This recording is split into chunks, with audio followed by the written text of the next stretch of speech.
নবাবগঞ্জের বাণিজ্য মেলা উপলক্ষে কাচ্চির দোকানে ডিসকাউন্ট, এটা ভাবা যায়? হ্যাঁ, এই অভাবনীয় কাজটি করেছে নবাবগঞ্জ কাচ্চির দোকান শিহান কাচ্চি ভাই। আসলে এই দোকানটি উদ্বোধন হয়েছে মেলা শুরু হওয়ার অল্প কিছুদিন আগেই। তাই মেলা শুরু হওয়ার খুশিতে এই দোকানের সকল খাবারের উপর থাকছে 10% ডিসকাউন্ট। আর এই দোকানের লোকেশনটা হচ্ছে নবাবগঞ্জ ডাচ বাংলা ব্যাংকের যে বুথ রয়েছে, বুথের পাশেই নবাবগঞ্জ এতিমখানা এবং মাদ্রাসার ঠিক অপোজিটে। আমাদের দোহার নবাবগঞ্জে যতগুলো বিরিয়ানির দোকান রয়েছে সবগুলো অ্যাজ লাইক বাংলা খাবারের হোটেল, যেখানে কিনা নারীরা বসে খেতে একটু হেজিটেশন ফিল করে। কিন্তু শিহান কাচ্চি ভাই এই সকল বিষয় মাথায় রেখে এখানে এমন একটি জোন করেছে যেখানে কিনা নারী এবং ফ্যামিলির সবাইকে নিয়ে বসে খুবই ভালোভাবে প্রাইভেসি মেনটেন করে বসে খাবার খাওয়া যাবে, এবং যেটা কিনা আমাদের কাছে একটা রেস্টুরেন্ট টাইপের ভাইব দিবে। এখানে বসে আসলে মনে হয় না যে এটা কোনো কাচ্চির দোকান, দোহার নবাবগঞ্জের কোনো কাচ্চির দোকান। এটা দেখলে মনে হয় যে এটা একটা চাইনিজ রেস্টুরেন্ট। আসলে আমাদের দোহার নবাবগঞ্জের কাচ্চির দোকানের ডেকোরেশন গুলো একটা চেয়ার টেবিল দিয়ে বাংলা ভাতের খাবারের ভাতের যে হোটেলগুলো রয়েছে সেগুলোর মতো হয়ে থাকে। কিন্তু এটা একটি শীতাতপ নিয়ন্ত্রিত, এবং হচ্ছে এর ডেকোরেশনটা খুবই সুন্দর ছিল। এতক্ষণ তো ডেকোরেশন দেখালাম, এখন হচ্ছে এদের কাচ্চির মেনুটা দেখেন। এদের মেনুতে হচ্ছে বিভিন্ন প্যাকেজ ছিল।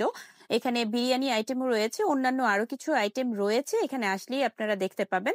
আর এখানে বড় করেও এদের একটা মেনু আইটেম যেটা সেটা টাঙিয়ে দেয়া আছে।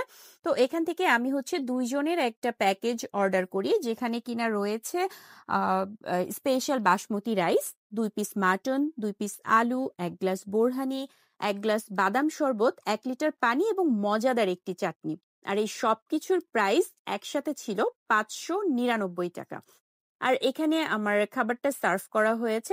খাবার সার্ভ করার পর এই খাবারের আসলে কালার দেখে এবং স্মেলেই কিন্তু আমার মনে হচ্ছিল খাবারটা বেশ ভালো হবে, বেশ মজা হবে। তো আমি খাবার নেয়ার আগে হচ্ছে আপনাদেরকে একটু দেখিয়ে দিচ্ছি, কারণ খাবার যখন নিব আমি হয়তো এক হাতে দিয়ে যদি ভিডিও করতে চাই, আমার ভিডিও করতে একটু প্রবলেম হয়, তাই আমি আগে আপনাদেরকে দেখিয়ে নিচ্ছি। এখানকার এই যে বাদাম শরবতটা, এই বাদাম শরবতটা আমি নবাবগঞ্জে আগে কোথাও খাইনি। ঢাকা থেকে বেশ কয়েকবার খেয়েছি, কিন্তু আমার কাছে কেন জানি মনে হচ্ছিল এই বাদাম শরবতটাতে হয়তোবা চিনির পরিমাণটা একটু বেশি থাকবে। কিন্তু না, আমার ধারণাটা একদমই ভুল। এই বাদাম শরবতের সবকিছুর কম্বিনেশন এতটা পারফেক্ট ছিল, এই বাদাম শরবতের ফ্যান হয়ে গেছি। এবং এই কাচ্চিটাও কিন্তু বেশ মজা ছিল।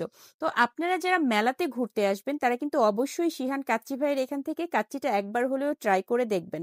আমি আশা রাখছি আপনারা কেউ নিরাশ হবেন না। আমার কাছে এই কাচ্চি এতটা ভালো লেগেছে, পরে আমি আমার বাসার জন্যও একটা প্যাকেট করে নিয়ে যাই, একটা পার্সেল নিয়ে যাই, একটা বাদাম শরবত এবং একটা বোরহানি। আমার কাছে বোরহানি তো নবাবগঞ্জে অনেক পাওয়া যায়, কিন্তু বাদাম শরবতটা নবাবগঞ্জে তেমন একটা পাওয়া যায় না। এটা দেখে আমি বেশ খুশি হয়েছি, কারণ বাদাম শরবতটা আমার বেশ পছন্দের। যেটা আমি ঢাকাতে যখন কাচ্চি খাই, সুলতান ডাইনে বা কাচ্চি ভাইয়ে কাচ্চি খাই, তখন কিন্তু এই বাদাম শরবতটা পাওয়া যায়, আমি ওইখান থেকেও খাই।